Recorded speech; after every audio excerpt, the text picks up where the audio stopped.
go through that they share that. Um, Seeta is a teacher. She's a born teacher. She teaches me every day. She teaches children. She teaches teachers. She has this gift, and I was very privileged to be able to meet Seeta 20 years ago as a junior teacher. And honestly, if she never did a course, Seeta was a teacher, but she's taken her education to further and further and further levels that she's now, well, you're now CEO of a fantastic teacher training center. And you just want to bring Montessori to parents, to teachers, and to children so that children can grow with independence, curiosity, confidence. Because what we all want for our children, and I'm sure all of you parents want for your children, is that they grow up to be successful, independent, curious, innovative, thinking a little bit outside the box. Which of us wants our children to be the same as us? It's uncomfortable for us when they change, but do we really want them to be the same? No, I think we all want them to be even better. But we can't do that by telling them always to do what we do. So in Montessori, I think we give them the platform to discover things. And really, it's not just a saying, but failure is not really a thing. It's feedback. It's feedback. And if you look back to your children in school, to your time in school, and think which teacher taught you the most about who you are today, it won't be the teacher who spoon fed you everything, where you got straight A's, no problem. Yeah.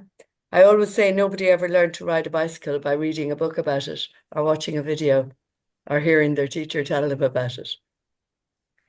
So I'll give you one more minute. To be a Montessori parent, you do not need one single piece of Montessori equipment. You have everything you need in your kitchen, in your garden, in your bedroom, in your playroom, in your sitting room. And now I will hand over to Jinali and Sita. Thank you, Shio. Thank you so much. And I really appreciate your time and you being a part of Montessori R through me is a privilege. Thank you so much, Shio. Thank you. So warm welcome to all of you, and I am so excited to have you all on board. But before we get started, I have a task for you all, okay? We're going to fast forward our lives. We're going to go for in the future, fast forward 21 years from now. And I'd like you to envision your child or your children as adults. And I would like you to list certain characteristics, personalities, skills, achievements of your child as an adult, as a 21-year-old adult, or whatever. I think it would be most of your children would be 22 or 23 or 25. So where do you see your child in the next 21 years? I'm going to give you a minute to fast forward your lives and think of where your child or how your child would be 21 years down. And if you are ready, please unmute yourselves and please share your vision.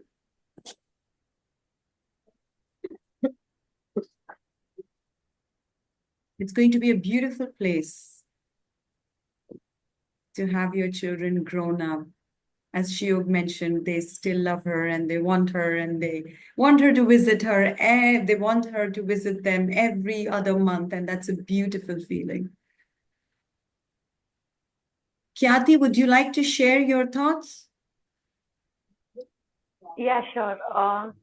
So I want her to be a good human being, compassionate, helping others, something she can do in her life which will also be, recognized by, by others, something she can help others. I want her to be successful in whatever she whatever she feels, she can do. And I want her to be also famous in whatever way. Um,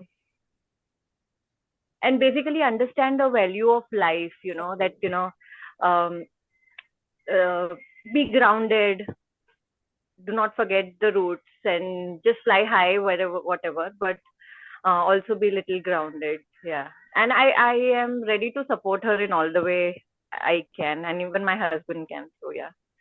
Thank you, Kathy. Ruchi, a quick um, Yeah, hi. Hello, everyone.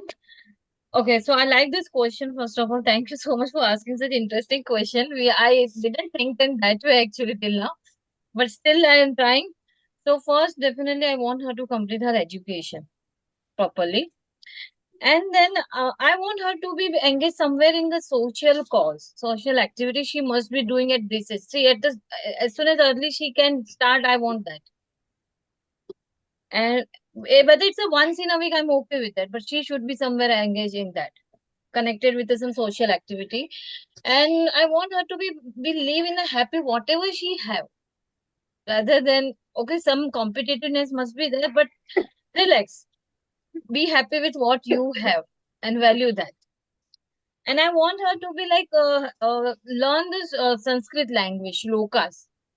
Spiritual, I want her to be on the have a touch on the spiritual path as well. So which I have already started with that actually from the she is like turning 5 in the next month. So I have already started with this.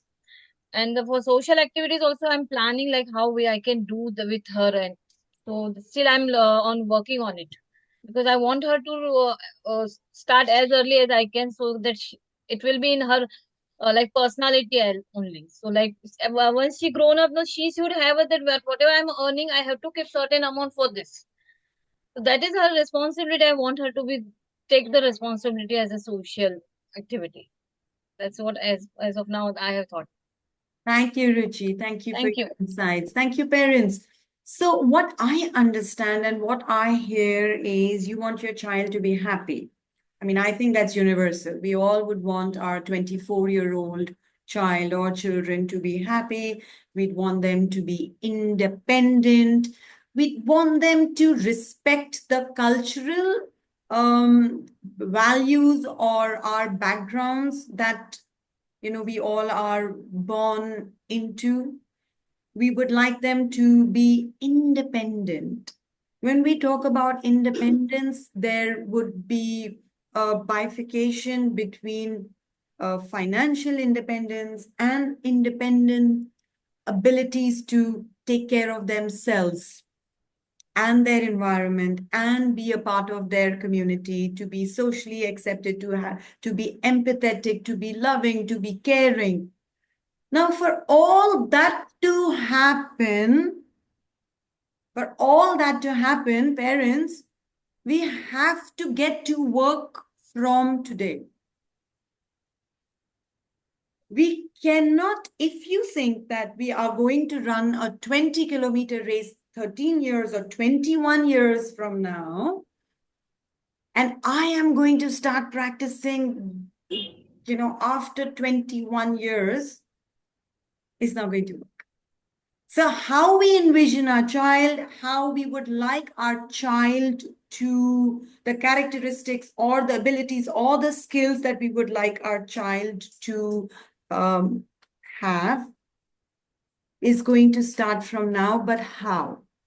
And also we are going to discuss that where do we draw the line between what I would want the child to do or how I see my child versus how the child sees himself or herself, and where the child would like to be 21 years down in the future. So with that, ladies and gentlemen, we are going to get started with our topic for today, Montessori at home. When we talk about Montessori, we're going to first quickly just take a minute to know that who founded this philosophy or the pedagogy, who founded the Montessori pedagogy, how was it founded, And what are the key aspects or key elements of a Montessori pedagogy? Because you're all sending your children to a Montessori setting. Every day we have our discussions, whether you discuss with the teacher, you will be observing your parents, your children coming home, they may be tidying up, they may be wanting to take part in everyday activities, what is happening at home. So how are you going to support the child? So I'm just about to share the screen.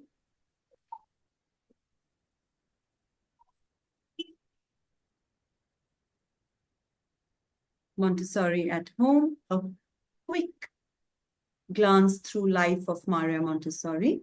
So Maria Montessori was the founder of the Montessori method and education. She is the first lady physician in Italy. Now, how did she, I'd say, discover this method or discover this pedagogy? So she closely observed children and worked with children with cognitive and developmental disabilities. So with all due respect, years back, children who had special needs or children who had learning disabilities were not considered to be normal. And these children were sent to schools or sent to institutes which had just an empty room where children were made to sit or just put in that room with no stimuli, no activities. So one day, Maria Montessori, she observed that after snack, when children were given a slice of bread to eat, the children picked up the crumbs and started playing with the crumbs of the bread. And that's where she realized that children have an innate need to connect with their environment, to work, to interact with the materials within their environment. And keeping that in mind, she came up with the Montessori materials, where she designed certain materials with interact with mums and dads. I'll request you to please mute yourselves. Thank you. I know that it's a busy Saturday, children are at home. So that's where she discovered that we need to create a meaningful and a rich environment for the children. So the Montessori pedagogy, sometimes I get calls from parents and they're like, oh yes, there is a new fad or it's a new fashion. Montessori is something new.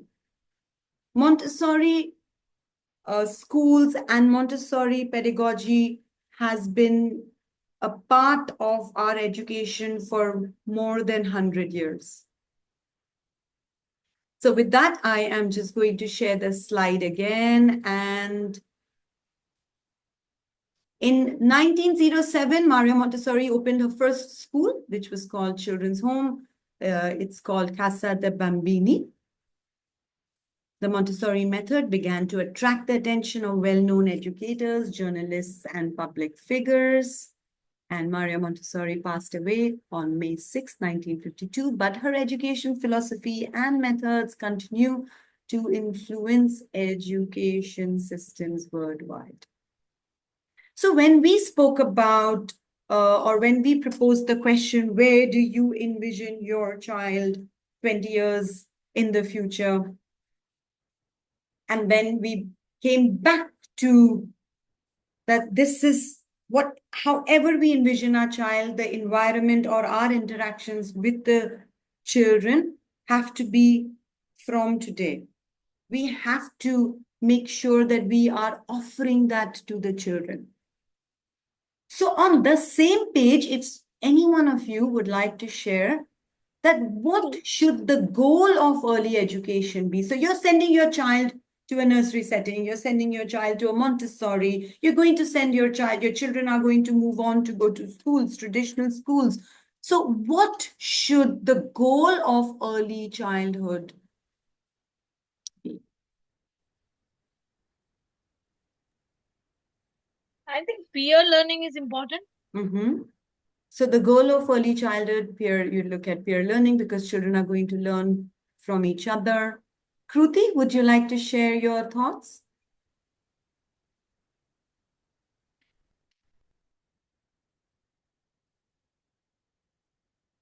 I've got Ritwik's parents. Ritwik's parents, would you like to share your thoughts?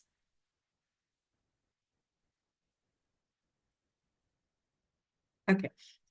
So we have parents who come to us and their focus, you have a 1.5-year-old child who's still in diapers, sucking his thumb in the Montessori classroom for an orientation. And the parents want me to talk about literacy, talk about the letter sounds, talk about reading, talk about math. And they want me to assure them that when their 2.5-year-old child moves on and goes to school or is going to maybe continue with us, the child should know their letter sounds or the child should know their numbers. But I always tell the parents that we are going to focus on 5 key domains, and those key domains are going to be the physical development of your child. We're going to support your child to develop physically. We're going to support your child in their cognitive development. We're going to focus on the language development of your child. We are going to focus on the social and emotional development of your child. And because we will, by default, it's a mixed age setting, some children will be introduced to whether formal or informal presentations with the Montessori method or the materials that will enhance their literacy, I'd say their phonic sounds or new vocabulary. I said, we leave it to the child. I can't promise you. Because remember, our focus is on self-esteem. Our focus is on confidence. Our focus is on concentration. Our focus is on supporting the child to develop their problem-solving skills, developing their personalities. All of us in today's day and age will second this, that when you go in for an interview or when you're looking at interacting with adults or within your community, it's all about your confidence. It's all about your self-esteem, your communication skills, your problem-solving skills. So the goal of education for us at Montessori is educating your child for life. And how are we going to do this? I have a video. We will encourage your child to lay the table. We'll encourage your child to be independent in self-care and take care of themselves.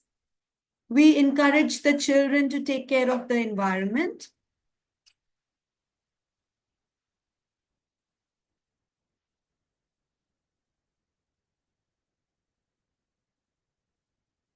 We will encourage them to work on activities that will support not only their independence and support their physical development, but will foster, as you can say, confidence, will foster independence, that will foster their concentration. Now, this is what we do at school. Let's talk about how are you going to work with your child at home. And for that, we have Jinal. Jinal has been a Montessori mom. She's been, I think from birth, her daughter Rimishri has been exposed to a Montessori environment. Jinal, if you'd like to take over while I'm going to share Rimishri's video of how she is achieving the same opportunities or how she's being offered the same opportunities at home.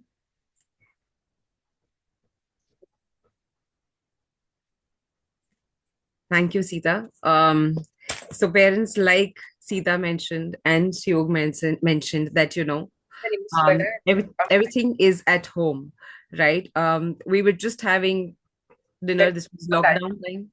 And I just thought it'd be nice for her to involve her into doing what we are doing, right? And give her the liberty to make it the way she wants to.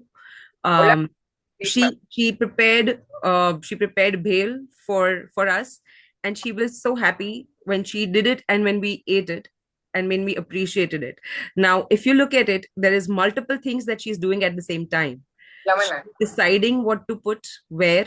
She's trying to balance, pour the water into the spoon. She's doing so multiple things are getting worked at the same time. I did not really need any Montessori setup here, right? It was absolutely at home. Things like, basically involving your child into doing things that you do, help them, encourage them when they're doing it. That brings in a lot of confidence in them, right? They will fall, they will fail, but uh, it is about how we show them the right way rather than telling them that they are wrong, right? Or they did it the wrong way. So it is about how we tell them um, constructively. And I think that's something that we all want our child, even when they grow up, right? That they should take the feedback constructively, but that happens from childhood. So when we're teaching them and when they do something wrong or they drop it, we they need to know that it is fine, it is okay to drop it, it is okay to go wrong. That's where your learning point starts, right? So this was another thing where she was trying to have pani puri by herself. um she didn't have the pani in it, but she tried to put she tried to put potatoes in it by herself, and then she's trying to eat it. While eating, in the process, she dropped it. She mentioned also that it's dropped, and I said it's fine, you can finish what you're doing, right? So basically what she learned there was it dropped, but she didn't stop, right? She understood that this should not happen, but she still continued. This is another video where she's washing her clothes. um uh, she, the whole feeling that she had while she did it by herself was so um she felt empowered, right? She felt that I could do it, I can do it too. um the thing that we need to do at home is, obviously, we need to give her a setup which is age appropriate. So she has smaller brush, she has smaller clothes that she's using, but she's still feeling that she's doing it in her environment, right? That kind of thing is what we really don't need things from school or from Montessori to get Montessori at home. We have enough of things here. So here she's trying to clean the clothes, she's trying to wash them, she's playing with water, multiple senses being touched, and she's kind of working on it. So yeah, these were few videos which how I kind of helped her do things at home, in a similar way that she used to work at Montessori. Thank you, Jinal. So this is a beautiful quote by Maria Montessori. The education of even a small child, therefore, does not aim at preparing him for school, but for life. So we must, as parents, I'm not saying this just for you, but even for me as a parent, we have to prepare our child not for school, but prepare the child for life. Now, the Montessori pedagogy places great emphasis on each child is an individual. So as parents, we must respect our child's individuality. Our child will have a different personality from other children. A child may have different needs, may have different interests, different abilities, different skills. So as parents, if we respect our child for being unique in his or her own way, is how our way of supporting the child to be themselves. There is a beautiful quote which I have read, or rather I'd say that it pops up on my feed, is if a fish was made to climb a tree or was judged by its ability to climb a tree, and a monkey was judged by its ability to swim, I don't think that would have been fair to either of them, because their skills or their natural abilities are innate and unique. So keep that in mind. The moment as parents we start comparing, uska bachcha to ye karta, अरे उसके बच्चे ने तो science ले लिया, उसके बच्चे को मैथ में इतना मिला. Let's focus on our child and see what is our child's unique skill, and let's build that. See, parents, the world is waiting to judge your child, but the moment we will judge our child at home, where is that safe space for the child? Now, children have an innate desire and capacity to learn and grow. By nature, children want to learn. That's why they are curious. Exploration is a natural tendency as human species. As a human species, we would explore for food. Now we get all the food on our table. We do not need to explore anymore for food, but we have to. That's an innate tendency. That's why when your child is in a new space, the child is going to look out and explore that place, wants to know more about that place. So that is a natural tendency. Every child is unique and will progress at their own pace. The Montessori pedagogy also places great emphasis on a prepared environment. Let's take a look at why and what is a prepared environment. And lastly, we're going to blend all this in, and we're going to see as a parent, how can we support our child? Now, first, let's understand a bit about your child.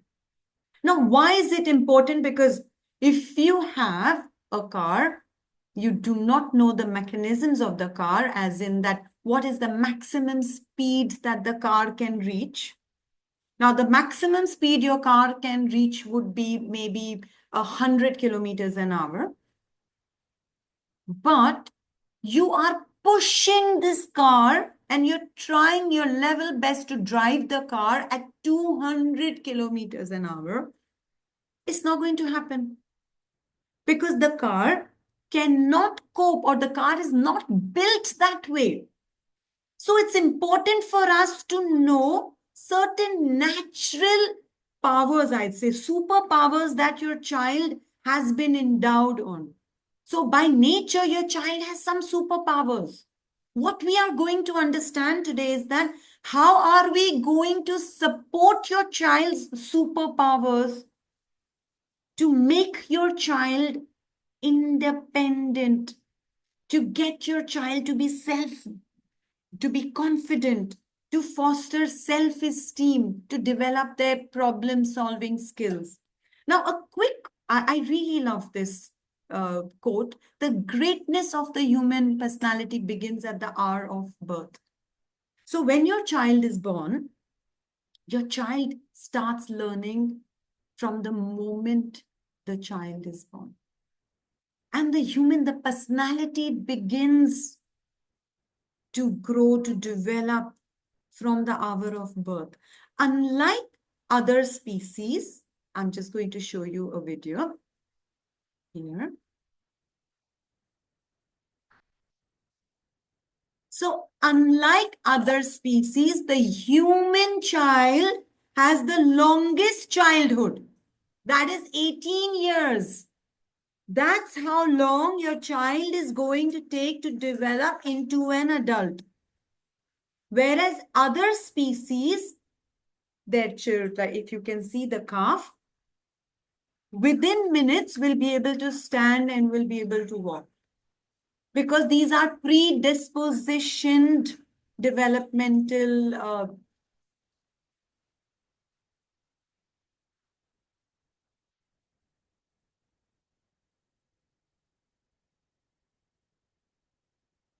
but for a human species, education hence must start from birth. Maria Montessori developed her educational philosophy based on her observations of children and their natural tendencies. Each child is unique. Your child has an absorbent mind. The child is interacting from the environment. So when we feel that the child is not listening to us, it's, we adults are talking and the child is not listening, or the child is not paying attention to what we are saying, or we say, अरे छोटा है, अभी उसको क्या समझ है? The child is absorbing everything, good or bad, and storing this information. So next time when you talk in front of your child, be aware and mindful of what are you talking. Once I had a parent who got a child in. The girl was 3.5 or 4 year old, and she walked into the classroom with the child to tell me, मेरे बच्चे को कुछ नहीं आता, इसको तो कुछ नहीं आता है, ये सारा टाइम स्कूल में मस्ती करती है, इसको कुछ नहीं आता. And that child, lack of eye contact, because there is no confidence. Why is there no confidence? Because as a parent, we've not instilled confidence in the child. But when I observed the child worked with all the activities in our environment, was productive, the child tidied up, the child followed instructions, the child could focus, the child could concentrate. But why were we judging the child? Because the child could not write. कि बच्चा लिख नहीं सकता, school में उसको पीछे seat पे बिठाया जाता है, एंड मेरा बच्चा लिख नहीं सकता तो उसको कुछ नहीं आता. So to that I wanted to tell, or I asked the mother, that when did you last write? Parents, I want to understand, when did we last write? We are on our WhatsApp messages, we are typing, and is writing going to define our child? Is it going to take away all the 20 things that our child could do? So be mindful on that, ladies and gentlemen. Your child is absorbing from birth to 3 unconsciously in their mind, and is storing all this information. Every family, there will be arguments. I still argue with my husband. But are we aware that is the child around? What is the child learning? What is the child absorbing? At times as parents, we are discussing amongst ourselves. इसके आज marks ठीक नहीं आए, आज ना इसने फिर मस्ती की है स्कूल में, आज फिर कंप्लेन आई है स्कूल से. And we are discussing as parents, but what message are we sending to the child? That, you are naughty, you do not focus in class, this is how you are, and the child absorbs it in their memories. Do you know about, you've all heard of tapping into the inner child. As adults, we go back to therapy, we go back looking at tapping into your inner child, because they will go through your memories and tap into your childhood memories and fix that. So that's the power we have on to affect or to impact the child's future. So be mindful, because the child is absorbing from the environment. But if we create a positive environment around the child, if we focus on, oh, I saw you painting, I must say you're doing, appreciate what they are doing. So let's appreciate what the child is doing. So as per the Montessori pedagogy, you have the child. The child is interacting with the environment, which is interacting at home, within the home setup. And then you have the parent, which is going to influence the child. So we have a video from Jinal. Jinal, would you like to take over? And how you prepare the environment for imagery to be Yes. Thanks, Seeta. So, parents, one thing I want to share with all of you, right? And I've been a parent myself, and I can totally relate to the emotions that we go through as moms. The insecurity that we go through also, that how would people think if my child doesn't behave well in public? What would people think, that what, as a parent, what are you doing? Right? Also, one thing which I have totally believed in, and I've put that in my child also, is that everything is okay, right? If you get less marks, it's okay. If you do not do it right, it's okay. If you fail doing something, it is fine. Because one thing we want our child to learn is to be resilient, right? Be it now or later, be it school, be it college, be it offices, right? And what I have experienced is it starts from as young as, like Seeta said, it starts from birth, um, and as soon as possible. So one another thing as parent we feel is that what will a child understand? मतलब छोटा है, उसको क्या समझेगा, अभी तो बहुत छोटा है, उसको नहीं समझेगा. And what I believe in is that a child is an adult in a smaller body, right? It's just that physically they are not equipped to share their thoughts, talk to us, tell us what they feel, and we uh take them for granted, thinking that they are small, right? So when we try to do things at home, one is we get them to do what they want, but there are parents who would also say that how can we just let the child do everything that the child wants? No, we don't. We control the environment, right? That's where a role of a parent plays its role, that we control the environment. We give them what we want them to do, but they feel that they're doing it by their choice. So they are so absorbent that they have mirror neurons which actually copies what we do. They replicate us. You would have experienced, even with us, we say, this friend, oh, he's exactly like his dad. When he talks, we feel he's just like his dad talking, or we feel she's just like her mom.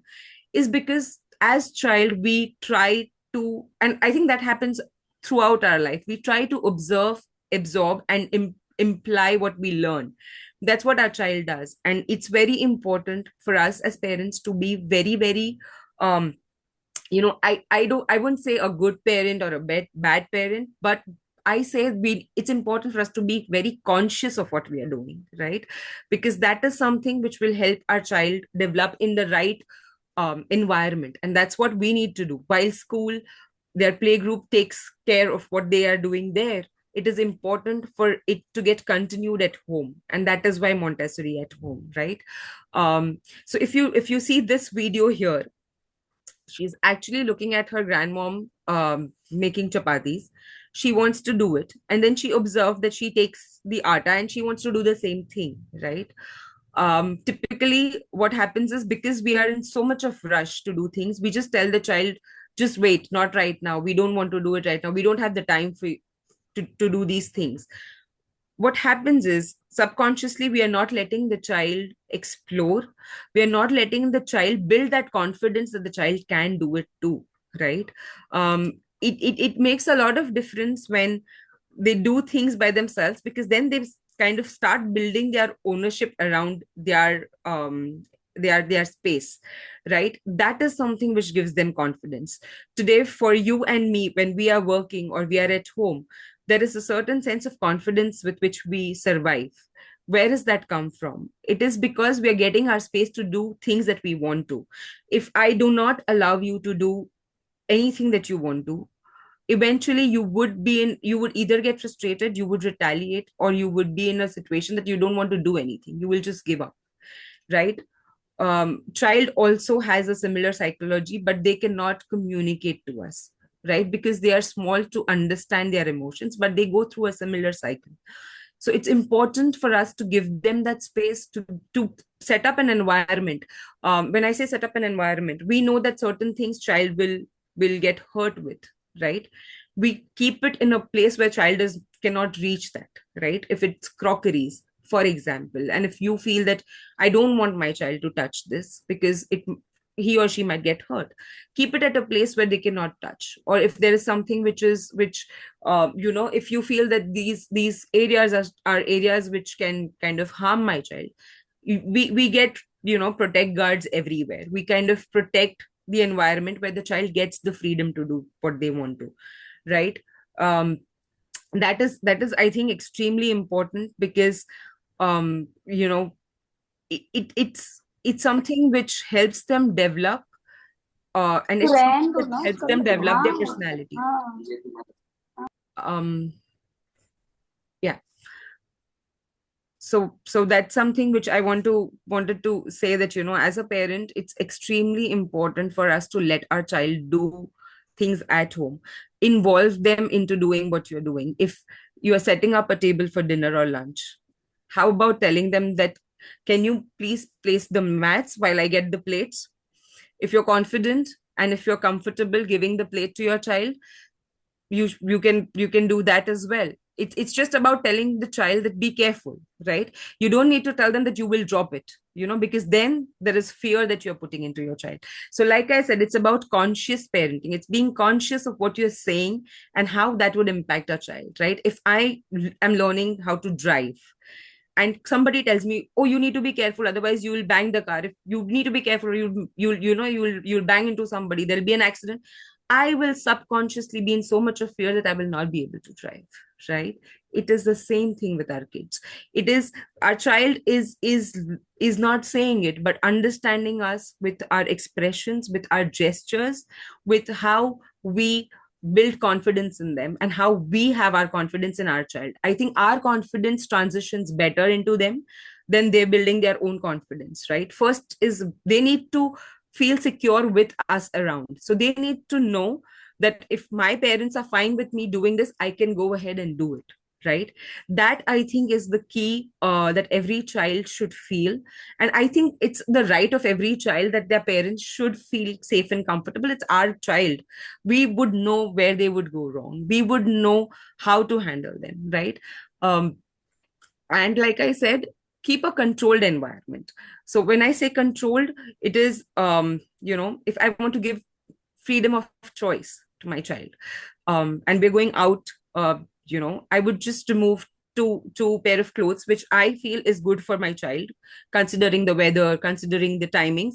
I would remove two pair of clothes and say, Pita, which one out of this would you want to wear? The child is picking one of them, thinking that it's my choice, but I have controlled the choice of my child. I know which one to give, right? That's one example. It can be for breakfast. So for breakfast, if you say, what do you want to have for breakfast today? Do you want to have toast, or do you want to have, khakra, or maybe chapati, or whatever? The child will choose, and you give that to the child feels that I have made my own decision. This also helps eventually when the child is actually at the position, when they are making decisions. Today we see a lot of a lot of parents who have older kids. They have this issue where my child is not able to make a decision. They're struggling to make their own decision. The reason is, since childhood, did we allow them to take their decision? These are small things, but it builds confidence. Tomorrow, if they need to decide something for themselves, they need to be equipped emotionally, physically, and mentally to do that, right? And that is what starts from now. Like Seeta rightly said, if we want to know the features of our car, we learn about how the car is and how it's going to go. So we as parents know how our child is, and that is where we need to kind of drive them to that force. So I always say that, as once we give birth to the child, our job is actually done. It's then just empowering them. It's an individual who's going to find the path. We empower them to different aspects of life.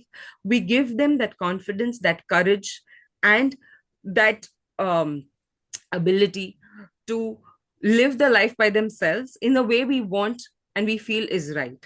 Correct? So that is where the entire setting up of the environment makes a lot of difference, right?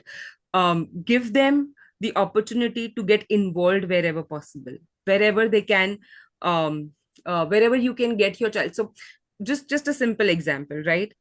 If you have friends or you have family who has their birthday, or if they have their anniversary, right? How about just telling your child, did you wish them? No. Do you want to wish them? And when they talk and when they wish, and when the other person is so happy that your child is wishing them, you will see that 1% of confidence and that 1% of happiness that your child has. Now this is where you're building their social skills, right? We after a point, we want the child to learn soft skills, we want them to learn communication skills, we want them to be social. While social media is so virtual, I truly believe that a personal touch has its own importance.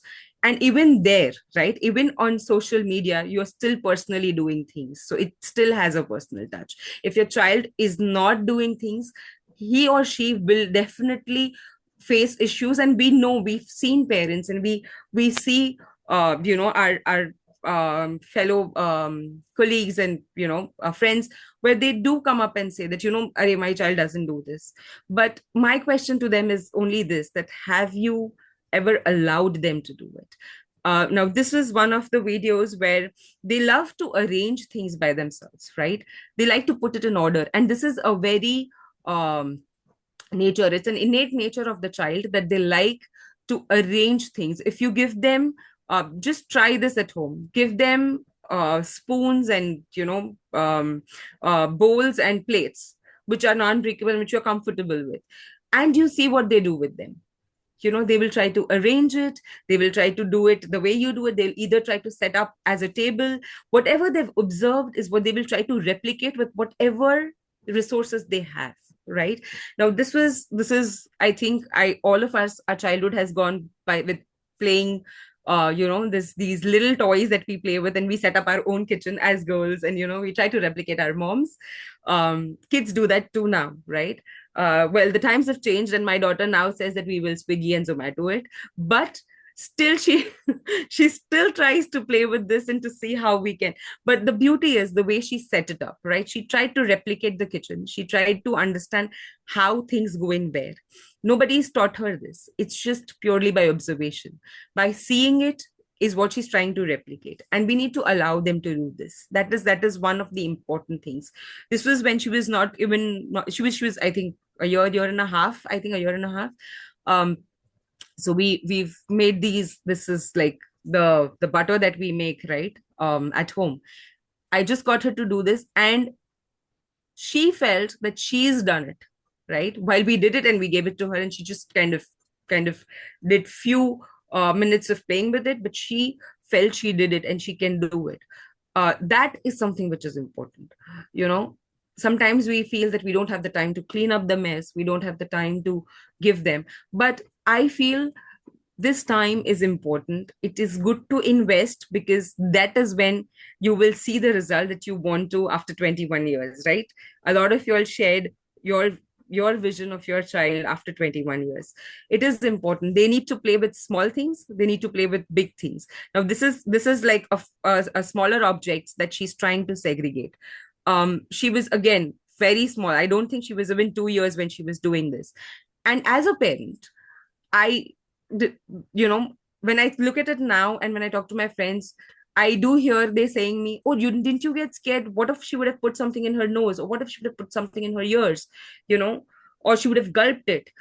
But like I said, the confidence always comes from the top. So if I, as a parent, had the confidence that she will not do it, it is coming into it gets transitioned very beautifully into the child. And also, I am there to observe the child, and she is under my observation. So we don't leave the child with things where we leave it and then we feel that, oh my god, the child did this. So when you're giving them that environment, it is important that you be around you, or there's some adult around who is observing the child as well, right? That is what we call it as a controlled environment, where you have the control over the situation when your child is working on something. So that is where we offer the freedom to child. Now here she's just applying butter on the bread. The butter knife that she's using is from her toy set. Okay, she wanted to use that. I said, fair, you just wash it, you sanitize it, and you start using it, right? Now when she did this, she actually felt that she made breakfast for all of us, right? She probably might have not done it the right way, but slowly and eventually they learn. It does not happen overnight.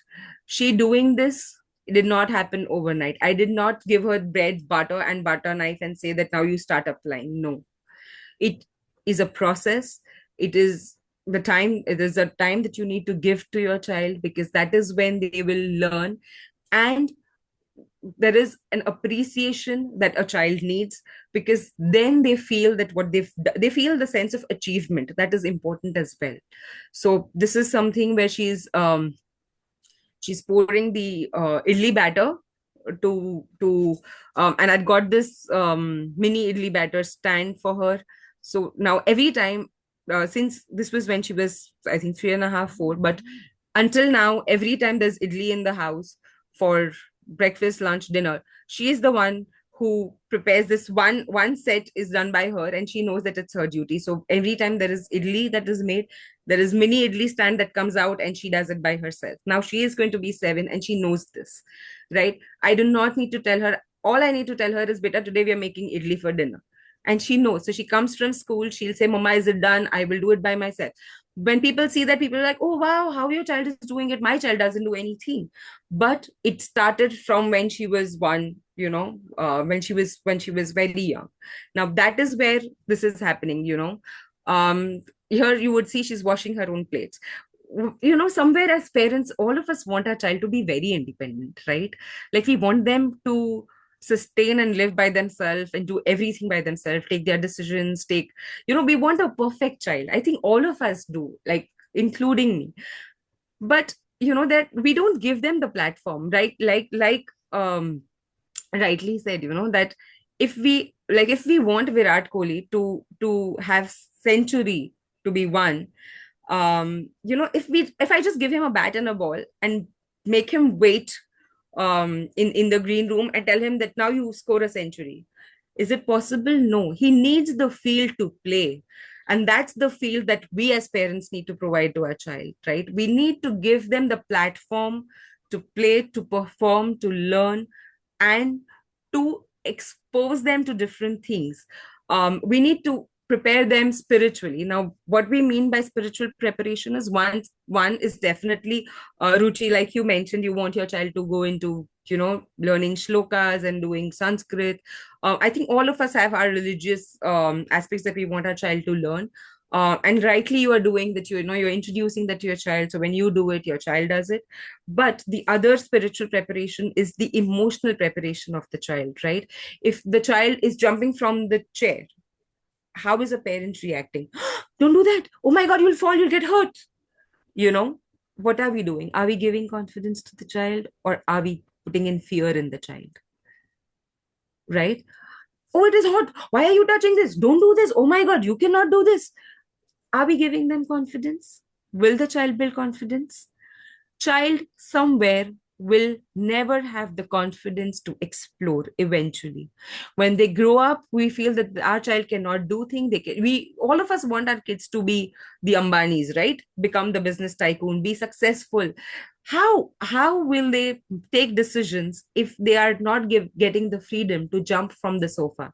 If they are not getting the freedom to take the glass of juice by themselves and put it on the table, right? These are little things. But spiritual preparation is where I say that the emotional quotient of the child needs to be taken care, right? There are when the child will grow, so this I'm experiencing now. My child is in first grade, and now she comes back and she's like, oh mama, I didn't do this, but my friend did this. I couldn't do this. And my only thing to her is, which is fine, I appreciate that you appreciate your friend could do it, right? One is that. And second is, you know where you need to go, so you just work towards it, right? Now, if I start doing that, see, your friend is doing it but you can't do it, that is also something that we very unconsciously get into, right? उसने कर दिया, तुम नहीं कर सकते हो, तुम्हारा भाई कर रहा है, तुम क्यों नहीं कर पा रहे हो? Now these things are putting comparison in the child, right? Now when they grow up and then they compare, right, that, oh, my friend comes to school in Mercedes but I am coming in Honda City. Who's put that comparison in the child? Subconsciously somewhere we've been comparing our child, and child is observing, and they do it. And when they do it, we really feel that, why is my child doing it? But we don't realize it somewhere trickles down from us to them, right? So it is so important for us to be very conscious of what we are doing. Give them not just the physical environment, but the emotional environment as well, where they can excel, they can explore, and they can do things by themselves, where they eventually turn out to be individuals that we really look forward for them to be after 21 years. Thank So you. yeah. Wow, that was like so insightful. But what I'd also like to add on to is that now, if your child is jumping on the sofa, I mean, as a parent, I would want certain ground rules at home, right? So How are we going to put across these ground rules? Because we would not want our child to go into other homes and to jump on the sofa. So how are we going to have a discussion with the child? Instead of, as Jinal mentioned, that you are jumping on the sofa again, you are so naughty. That's a reaction from the parent. Let's look at how are we going to respond? How are we going to sit the child down? Let's ask open-ended questions. Do you think it is safe for you to jump on the sofa? What do you think can happen? Or, let us have a ground rule together at home. So when we will offer them the freedom to follow their interests, we will offer them the freedom to explore in a prepared environment. The freedom will come with certain limitations of ground rules. Those ground rules are not because mommy said so or daddy says so and you have to listen to me. Did you see? बच्चा आजकल मेरी सुनता नहीं है या मेरे तो आजकल कोई सुनता नहीं है. This is what as fathers and mothers we are like, my child never listens to me. Child is so naughty at home.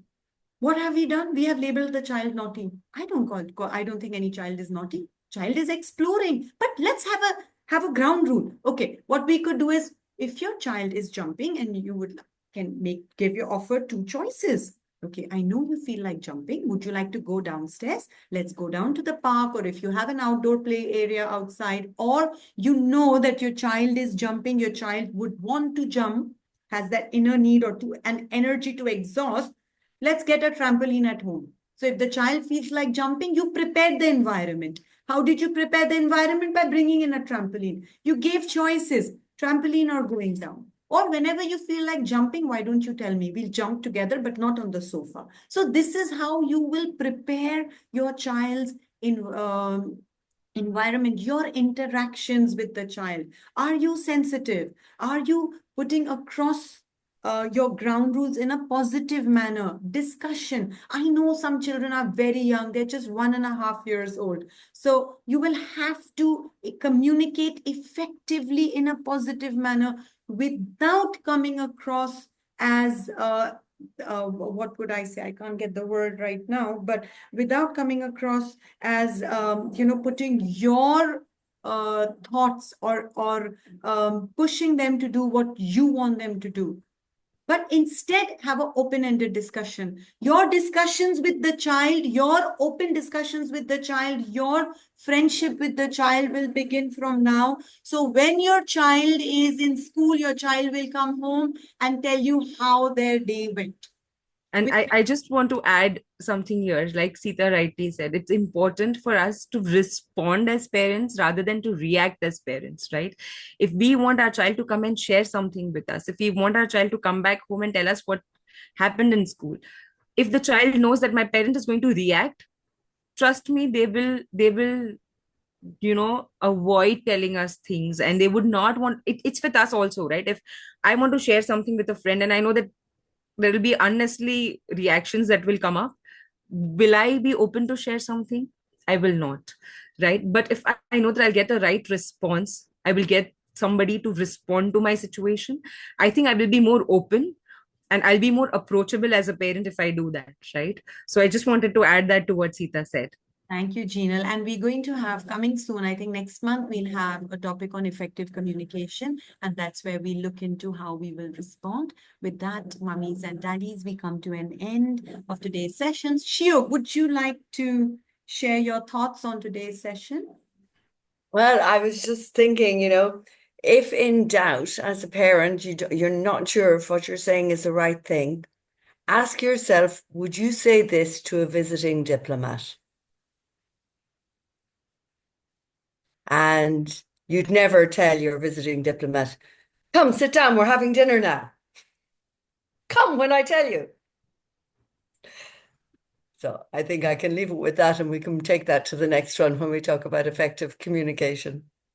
Thank you very much, ladies. Ladies, that was brilliant. I'm so delighted you invited me to join. Thank you. You're welcome, Shiogan. Thank you for your time. With Thank that, you. bye, mummies and daddies. Have a fabulous weekend. Thank you for your time. I hope you found it Thank useful. you so much. Yeah, thank you. Thank you very much. Thank you. Thank you.